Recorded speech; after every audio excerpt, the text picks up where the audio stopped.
고린도후서 5장 11절에서 21절 주신 말씀을 우리 한 절씩 교독하면서 읽도록 하겠습니다.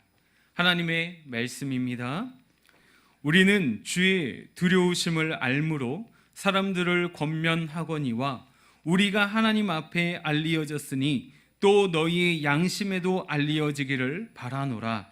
우리가 다시 너희에게 자천하는 것이 아니요 오직 우리로 말미암아 자랑할 기회를 너희에게 주어 마음으로 하지 않고 외모로 자랑하는 자들에게 대답하게 하려 하는 것이라. 우리가 만일 미쳤어도 하나님을 위한 것이요 정신이 온전하여도 너희를 위한 것이니 그리스도의 사랑이 우리를 강권하시는도다. 우리가 생각하건대 한 사람이 모든 사람을 대신하여 죽었은즉 모든 사람이 죽은 것이라. 그가 모든 사람을 대신하여 죽으심은 살아있는 자들로 하여금 다시는 그들 자신을 위하여 살지 않고 오직 그들을 대신하여 죽었다가 다시 살아나신 이를 위하여 살게 하려 함이라. 그러므로 우리가 이제부터는 어떤 사람도 육신을 따라 알지 아니하노라. 비록 우리가 그리스도도 육신을 따라 알았으나 이제부터는 그같이 알지 아니하노라. 그런즉 누구든지 그리스도 안에 있으면 새로운 피조물이라. 이전 것은 지나갔으니 보라 새 것이 되었도다. 모든 것이 하나님께로서 났으며 그가 그리스도로 말미암아 우리를 자기와 화목하게 하시고 또 우리에게 화목하게 하시는 직분을 주셨으니 곧 하나님께서 그리스도 안에 계시사 세상을 자기와 화목하게 하시며 그들의 죄를 그들에게 돌리지 아니하시고 화목하게 하는 말씀을 우리에게 부탁하셨느니라. 그러므로 우리가 그리스도를 대신하여 사신이 되어 하나님이 우리를 통하여 너희를 권면하시는 것 같이 그리스도를 대신하여 간청하노니 너희는 하나님과 화목하라. 21절 함께 읽겠습니다. 하나님이 죄를 알지도 못하신 이를 우리를 대신하여 죄로 삼으신 것은 우리로 하여금 그 안에서 하나님의 의가 되게 하려 하심이라. 아멘. 오늘은 우리가 하나님과 화목하라 라는 제목을 가지고 하나님의 말씀을 함께 살펴보고자 합니다. 오늘 우리가 읽은 본문의 말씀은 사도 바울이 사도의 직분을 감당할 수 있게 하는 원동력에 대해서 설명을 하고 있습니다. 사도 바울이 하나님께서 주신 그 사도직을 수행할 수 있는 힘, 원동력은 바로 그리스도의 강권적인 사랑이 있음을 이야기하고 있습니다. 이뿐만 아니라 사도 바울에게 하나님께서 주신 사도적 직분의 본질이 화목해 하는 직책, 곧 화목하게 하는 하나님의 말씀을 전하는 것임을 밝히고 있는 내용으로 되어 있습니다. 오늘 우리에게 주신 이 말씀을 통해서 사도 바울과 같은 은혜의 동력으로 말미암아 화목해 하는 하나님의 말씀을 전달하는 은혜의 전달자들이 되시길 소망합니다. 먼저 사도 바울은 고린도 성도들에게 자신의 사도직에 대해서 다시 한번 설명을 하고 있습니다. 11절 말씀 우리 함께 읽도록 하겠습니다. 우리는 주의 두려우심을 알므로 사람들을 권면하거니와 우리가 하나님 앞에 알리어졌으니 또 너희의 양심에도 알리어지기를 바라노라. 아멘. 먼저 사도 바울은 주의 두려우심을 알았기 때문에 사람들에게 권면하고 있다라고 말하고 있습니다. 사도 바울이 말하고 있는 두려움의 주님은 어떠한 주님이십니까? 우리 함께 고린도후서 5장 9절에서 10절 말씀을 함께 보도록 하겠습니다. 고린도후서 5장 9절에서 10절 말씀입니다. 함께 읽겠습니다. 그런즉 우리는 몸으로 있든지 떠나든지 주를 기쁘시게 하는 자가 되기를 힘쓰노라. 이는 우리가 다 반드시 그리스도의 심판대 앞에 나타나게 되어 각각 선악간에 그 몸으로 행한 것을 따라 받으려 함이라. 아멘. 지금 사도 바울은 왜 우리가 주를 기쁘시게 하는 자가 되라라고 이야기하고 있습니까? 그것은 바로 예수 그리스도께서 선악간에 우리를 심판하는 심판의 주로 서실 것을 이야기하고 있기 때문입니다. 다시 말해서 사도 바울이 주님에 대해서 두려움이라고 표현을 한 것은 방금 우리가 읽은 것처럼 우리 주님은 심판의 주님도 있다라는 것입니다. 이러한 주님이 어떠한 분이신지 알았기 때문에 크고 두려우신 분이라고 이야기를 하고 있는 것입니다. 반대로 하나님에 대해서 잘 모르면서 하나님에 대해 이야기를 할 수도 있습니다. 이것을 우리는 뭐라고 이야기합니까? 미신이라고 이야기를 하죠. 어쩌면 하나님을 오해하고 있고 잘못 알고 있기 때문에 하나님에 대해서 열심히 이야기를 하며 다닐 수도 있는 것입니다. 대표적으로 이단들이 그렇습니다. 자기 마음대로 하나님을 해석하고 자기 편한 대로 하나님을 재단하고 자기 합리화에 맞춰서 그 하나님의 말씀을 이용하고 있다라는 거죠. 그리고 그게 진짜인 것처럼 하나님을 소개하고 다닌다라는 것입니다. 하지만 사도 바울은 하나님이 두려운 분이라는 것을 고백하고 있습니다. 하나님이 우리를 사랑하시기 때문에 마냥 좋고 편안한 분이지는 아니라는 것입니다. 우리가 분명히 기억해야 할 하나님의 속성 중에는 크고 두려우신 하나님이라는 것입니다. 느헤미야가 예루살렘 성벽이 무너졌습니다 라는 소식을 듣고 그는 하나님 앞에 엎드려 눈물로 통곡하며 기도합니다. 그리고 그는 하나님을 향해 이렇게 부르짖습니다. 느헤미야 1장 5절 말씀입니다. 제가 읽어드리겠습니다. 이르되 하늘의 하나님 여호와 크고 두려우신 하나님이여, 주를 사랑하고 주의 계명을 지키는 자에게 언약을 지키시며 긍휼을 베푸시는 주여 간구하나이다. 지금 느헤미야는 하늘의 하나님 여호와, 크고 두려우신 하나님이라고 부르고 있다라는 것이죠. 느헤미야는 하나님을 향해 왜 이렇게 부르짖습니까? 느헤미야는 그의 형제 하나니로부터 예루살렘 성은 허물어지고 성문들은 불탔다라는 소식을 들었습니다. 이때 느헤미야는 이 일들이 그의 조상들의 죄로 인함을 알았습니다. 이로 인해서 하나님께서는 그들을 심판하셨고 그들의 죄를 결코 내버려 두지 않으셨기 때문을 알았기 때문입니다. 그렇기 때문에 느헤미야가 지금 겪고 있는 하나님은 어떠한 하나님이십니까? 심판하시는 하나님이십니다. 죄에 대해서 분명하고 강력하게 심판하시는 하나님을 깨달았기 때문입니다. 그래서 하나님을 두려워하고 있는 것이지요. 오늘 본문에 나와 있는 사도 바울도 이와 같이 우리 주님이 사랑의 하나님, 은혜의 하나님, 긍휼의 하나님, 자비와 인자가 넘치는 하나님, 이러한 속성들을 이야기할 수 있지만 우리의 선악을 판별하여 심판의 주로 오실 것을 알았기 때문에 두려운 하나님이라고 이야기를 하고 있는 것입니다. 우리가 하나님을 좋은 분으로, 그저 편안한 분으로, 우리에게 은혜를 주시는 분으로 단순히 생각하고 쉽게 생각할 수 있는 것은 어쩌면 하나님을 내 생각대로 재단하고 또 판단하기 때문이 아닌가 합니다. 어쩌면 나와 같은 존재로 아주 쉽게 생각하기 때문에 그럴 수도 있습니다. 하지만 우리는 하나님을 크고 위대하신 분으로, 정말 우리의 생각으로 상상할 수 없을 정도로 크고 위대하신 분으로 알으셔야 합니다. 왜냐하면 하나님께서 이 세상 온 우주 만물을 창조하셨고 그 창조하신 온 우주 만물보다도 그 무엇보다도 크고 위대하신 분이시기 때문입니다. 이뿐만 아니라 우리가 하나님에 대해서 두려워해야 될 또 한 가지 이유는 하나님께서는 우리의 전부를 다 알고 계시기 때문입니다.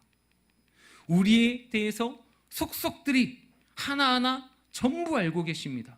우리의 생각 하나까지도, 우리의 머리카락 한 올까지도 다 세시는 분이시고, 우리의 모든 것을 들여다보시는 분이시고 꿰뚫어 보시는 분이시기 때문에 우리는 하나님을 크고 두려운 분으로 여기시며 결코 하나님을 만홀히 여겨서는 안 될 것입니다.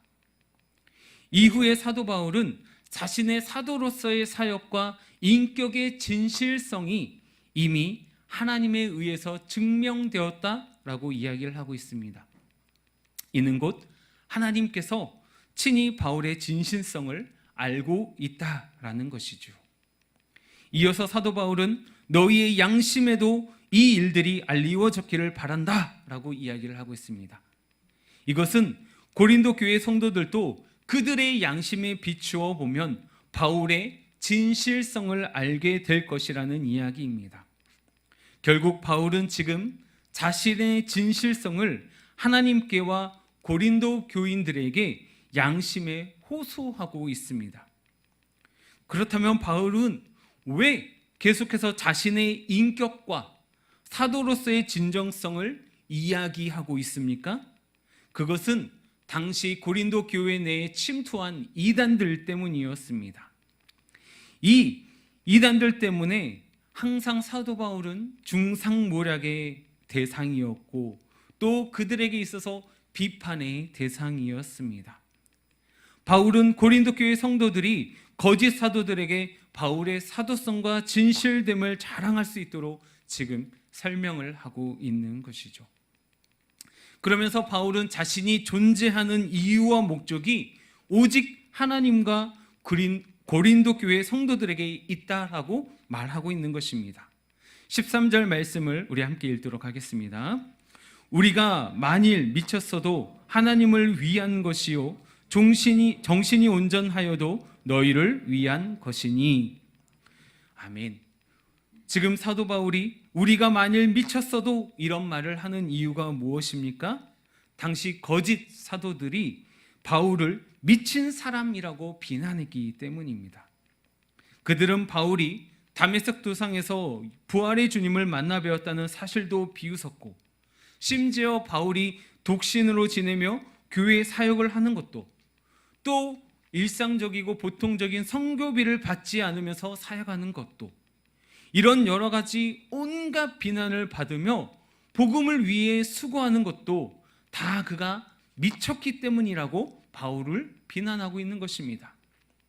그런데 바울은 자신에 대한 이러한 거짓 사도들의 모함을 부인하지 않습니다. 오히려 우리가 미쳤다고 해도 그것은 하나님을 위한 것이라고 분명하게 이야기하고 있습니다. 그들의 말처럼 우리가 미쳤든 아니면 정신이 온전하든 우리가 하는 모든 일들이 누구를 위한 일입니까? 하나님을 위한 일이라는 것입니다. 그리고 자신이 지금 섬기고 있는 고린도 교회 성도들을 위한 것이라고 이야기합니다. 자기 자신의 유익과 만족을 위해서 하는 것이 아니라 사도 바울의 중심에는 늘 하나님과 고린도 교회 성도들이 있었던 것입니다.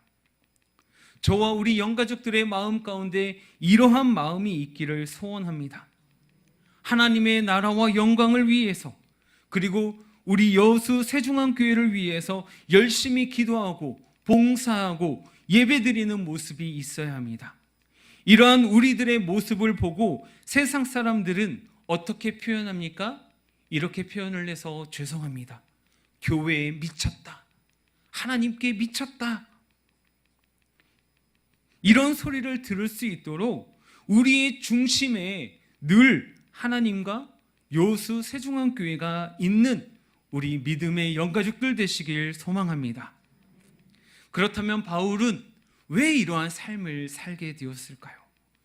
그것은 바로 14절에 기록되어 있는 것처럼 그리스도의 사랑이 우리를 강권하시기 때문이라고 이야기를 하고 있는 것이지요.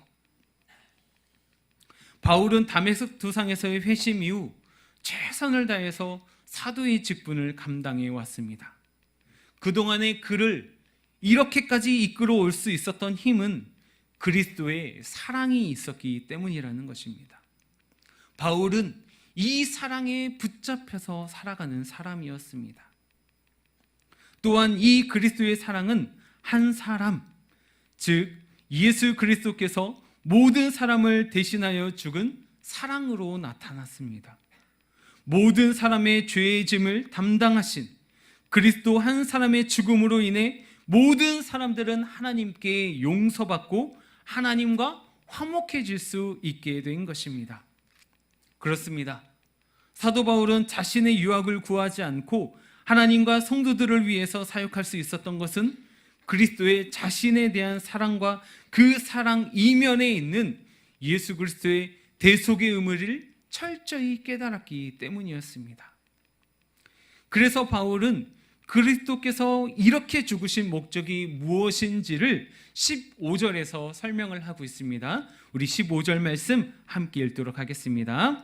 그가 모든 사람을 대신하여 죽으심은 살아있는 자들로 하여금 다시는 그들 자신을 위하여 살지 않고 오직 그들을 대신하여 죽었다가 다시 살아나신 이를 위하여 살게 하려 함이라. 아멘. 사실 우리는 예수 그리스도를 만나기 이전의 삶은 죄와 육신의 욕심과 정욕에 이끌려 살았던 사람들이었습니다. 예수 그리스도를 만나기 이전에 우리의 삶은 오직 우리 자신만을 위하여 살았던 것이었습니다. 하지만 예수 그리스도께서 우리를 대신하여 죽으심으로 우리는 변화되었습니다. 더 이상 우리 자신을 위하여 살지 않고 우리를 대신하여 죽으신 그리스도를 위하여 살게 되었습니다. 우리를 위한 사랑 때문에, 그 사랑 때문에 우리 주님께서는 이 엄청난 일을 친히 감당하셨던 것입니다. 그러므로 사랑하는 성도 여러분, 우리는 하루하루에 우리에게 주어진 삶을 어떻게 살아야 되겠습니까? 사도 바울은 이렇게 고백합니다. 갈라디아서 2장 20절 말씀입니다. 함께 읽겠습니다. 내가 그리스도와 함께 십자가에 못 박혔나니 그런즉 이제는 내가 사는 것이 아니요 오직 내 안에 그리스도께서 사시는 것이라. 이제 내가 육체 가운데 사는 것은 나를 사랑하사 나를 위하여 자기 자신을 버리신 하나님의 아들을 믿는 믿음 안에서 사는 것이라. 아멘. 그렇기 때문에 우리는 무엇이라고 고백하는 것입니까? 그러므로 나는 사나 죽으나 주 예수 그리스도를 위해서 사는 것이라. 이 고백이 우리의 고백이 되어야 하지 않겠습니까? 세상을 향한 담대한 선포가 되어야 하지 않겠습니까? 이 고백이, 이 찬송이 우리의 삶에 떠나지 않기를 축복합니다. 여러분은 그리스도를 알기 전과 알고 난 후 다른 삶을 살아가고 계십니까? 예수 그리스도의 사랑을 깨달은 이후에 어떠한 삶을 살아가고 계십니까? 한번 스스로에게 질문해 보시고 대답해 보시기 바랍니다.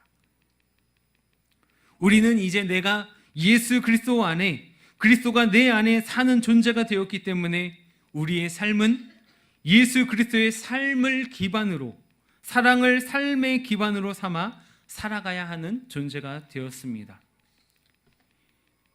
이제는 예수 그리스도의 사랑이야말로 우리의 신앙과 삶의 원동력이 된 것입니다. 예수 그리스도의 사랑을 삶의 기반으로 할 때 우리는 주님의 그 크신 사랑에 보답하며 우리도 주님처럼 다른 사람을 사랑하고 섬기며 희생하며 구제하며 살아갈 수 있는 것입니다. 이어서 사도 바울은 자신이 받은 사도의 직무에 대해서 16절에 대해 이야기하고 있습니다. 16절 말씀 함께 읽겠습니다. 그러므로 우리가 이제부터는 어떤 사람도 육신을 따라 알지 아니하노라. 비록 우리가 그리스도도 육신을 따라 알았으나 이제부터는 그같이 알지 아니하노라. 아멘. 바울은 자신이 과거에는 그리스도에 대해서 육신을 따라 알았으나 이제는 육신대로 알지 않는다라고 이야기합니다. 여기서 육신이라는 말은 우리 육체적인 몸을 지칭하는 것이 아니라 세상의 가치관을 이야기하는 것입니다. 다시 말해서 사도 바울은 이 세대에 속한 사람들의 가치와 기준으로 이제는 더 이상 예수 그리스도를 이해하지 않는다라는 말입니다. 세상에 속한 사람들은 예수님을 어떻게 표현을 합니까? 그들에게 있어서 예수님은 한 명의 인간으로, 한 명의 성인 군자 정도로 불과하고 그냥 인정하는 것입니다. 바울 역시도 회심하기 전에는 예수님에 대해서 그렇게만 알았습니다. 그러나 이제는 다릅니다. 더 이상 예수 그리스도를 육신으로 아는 것, 세상적인 관점으로 아는 것, 그저 성인 중에 한 사람으로 아는 것을 벗어나서 예수 그리스도가 하나님이심을 알게 되었다라는 것이지요. 그래서 바울은 예수님이 생명의 떡이요, 세상의 빛이요, 세상의 선한 목자요, 부활이요, 생명이요, 진리인 것을 깨달았기 때문에 그의 삶이 완전히 180도 바뀌게 된 것입니다. 하나님을 하나님으로 알고 예수 그리스도를 예수 그리스도로 알게 되면, 그리고 그리스도가 나의 삶에 우리의 인생에 친히 찾아오셨다는 것이 믿어지면 우리의 삶은 변화될 수밖에 없다라는 것이죠. 이렇게 예수 그리스도를 만나 변화된 우리에게 하나님께서는 어떠한 삶을 살라고 부탁하고 계십니까? 고린도후서 18장 19절 말씀을 함께 읽도록 하겠습니다. 모든 것이 하나님께로서 났으며 그가 그리스도로 말미암아 우리를 자기와 화목하게 하시고 또 우리에게 화목하게 하는 직분을 주셨으니 곧 하나님께서 그리스도 안에 계시사 세상을 자기와 화목하게 하시며 그들의 죄를 그들에게 돌리지 아니하시고 화목하게 하는 말씀을 우리에게 부탁하셨느니라. 아멘. 바로 화목하게 하는 직분을 주셨으니 화목해 하는 사람이 되어라라고 부탁하고 있다라는 것이죠. 왜 하나님께서 우리에게 화목해 하는 자가 되라고 말씀하고 있습니까? 그것이 바로 예수 그리스도께서 하나님과 우리를 화목해 하셨기 때문입니다. 제가 만약에 다른 어떤 사람과 화목하게 되려면 어떻게 해야 되는지 아십니까? 제 시간과 제 사랑과 저의 정성과 저의 모든 것을 투자해야 합니다. 쉽게 말해서 그 누군가를 위해서 시간적 또는 물질적 여러 가지로 손해보는 일을 기꺼이 감수해야 합니다. 그래야 화목이 일어나는 것입니다. 그렇기 때문에 화목하게 된다라는 것은 한마디로 내가 손해보는 일입니다. 화목해 하는 직분을 감당하겠습니다. 화해케 하는 직분을 감당하겠습니다 라는 것은 내가 손해보며 살기로 작정하겠습니다 라는 말과 똑같은 말입니다. 누군가가 손해보지 않는다면, 누군가가 양보하지 않는다면 과연 화해가 될까요? 절대로 이루어지지 않습니다. 내가 먼저 다가가지 않는데 상대방이 어떻게 먼저 다가와 주기를 바라겠습니까? 내가 마음의 문을 열지 않았는데 어떻게 상대방이 나를 위한 그 마음을 열 수 있도록 바랄 수 있겠습니까? 우리 그리스도인은 예수님을 믿고 살아가기로 작정한 순간부터 어떠한 삶이옵니까? 손해보는 삶이어야 합니다. 아낌없이 기꺼이 내어주어야 하는 삶이어야 합니다. 이 손해보는 삶을 두려워하지 마시기 바랍니다. 내어주는 이 삶을 인색해하지 마시기 바랍니다. 왜냐하면 이 세상에서 화목해 하기 위해서 최고로 손해보시면서 사시는 분이 누구십니까? 바로 예수 그리스도이십니다. 예수님은 죄가 없으신 분이십니다. 십자가에 달려 죽으실 일이 없으신 분이십니다. 그럼에도 불구하고 자신의 생명을 아낌없이 내어주시고 우리가 저질렀던 그 수많은 죄들을 친히 뒤집어 쓰셨습니다. 그게 바로 십자가 아닙니까? 우리를 위한 십자가 사랑 아닙니까? 손해보는 사랑 아닙니까? 그 결과로 화해가 시작되었습니다. 예수님을 만나고 그 사랑을 깨닫는 사람들을 통해서 진정한 화해가 이루어지기 시작한 것입니다. 그렇기 때문에 그리스도인이 된다는 것은 싸움을 멈추게 하고 화목해 하는 것을 가능하게 만들 수 있는 존재라는 것이죠. 이것을 사도 바울은 21절에서 다시 한번 이렇게 이야기합니다. 제가 읽어드리겠습니다. 하나님이 죄를 알지도 못하신 이를 우리를 대신하여 죄로 삼으신 것은 우리로 하여금 그 안에서 하나님의 의가 되게 하려 하심이라. 아멘. 하나님께서 죄를 알지도 못하시는 그의 아들을 우리를 대신하여 죄로 삼으셨습니다. 이는 예수 그리스도께서 죄인이 되셨다라는 말이 아니라 우리 죄를 위한 속죄죄의 제물이 되셨다라는 것입니다. 우리의 죄를 대신 지고 죄의 형벌을 친히 당하셨습니다. 그 결과 우리는 죄를 용서받게 되었고 하나님과 화평을 누릴 수 있는 존재가 되었습니다. 이것이 바로 그리스도 안에서 새롭게 피조물이 된 새로운 삶의 특징이라는 것이죠. 그리스도 안에서 새롭게 피조물이 된 사람의 특징에 대해서 사도 바울은 20절에서 이렇게 이야기하고 있습니다. 우리 20절 말씀을 함께 읽도록 하겠습니다.